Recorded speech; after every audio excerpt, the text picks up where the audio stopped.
जानान। जी doctor. अरे आप यहाँ हैं। काया साहब तो कब से नीचे बैठे हैं। वो यहाँ क्या कर रहे हैं? ये तो मुझे नहीं मालूम, बस मैसेज आया है कि नीचे फेशियल करवा रहे हैं। मैं समझ गया। परवीन साहब खुद तो आ नहीं सकी, तो हमें चेक करने के लिए अपना जासूस भेज दिया। अगर वो नीचे जाएं तो क्या करेंगे? मेहती साहब अभी फेशियल सर्जरी की तैयारी कर रहे हैं। मैं भी देखता हूँ, फिक्र मत करो। ओके चले बस, ठीक है, बाद में बात करते हैं। हाँ जरूर। ठीक है सादतीन साहब, जब मैं तैयार हो जाऊंगी तो हमारी जंग शुरू हो जाएगी।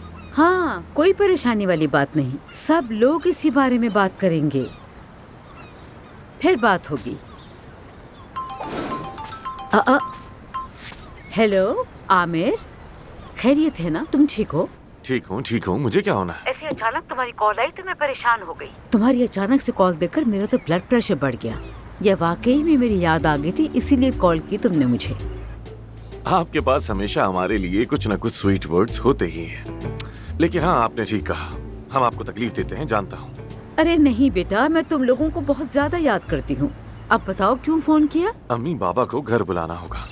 नहीं नहीं, ऐसा नहीं कर सकती मैं, क्योंकि मैंने उन्हें खुद दूर रहने की सजा दी है। अम्मी, वो हॉस्पिटल में 2 दिन ना हो, बस इतना कर लें। बस आज के लिए उन्हें अपने साथ रख लें, मान जाए ना। मेरी प्यारी अम्मी, इतनी सी तो बात है, मुझे टालेंगी क्या? वैसे तुमसे एक बात कहूँ मैं, तुम अच्छी तरह जानते हो मुझे किस तरह इमोशनल ब्लैकमेल करना है। आखिर तुम मेरे ही बेटे हो, कैसे इनकार करूँगी।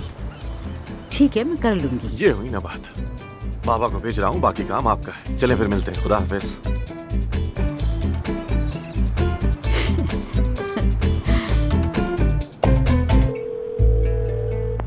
जानान, बाबा से मिलो और कहो सबा साहिबा घर पे आपकी मुंतजर है।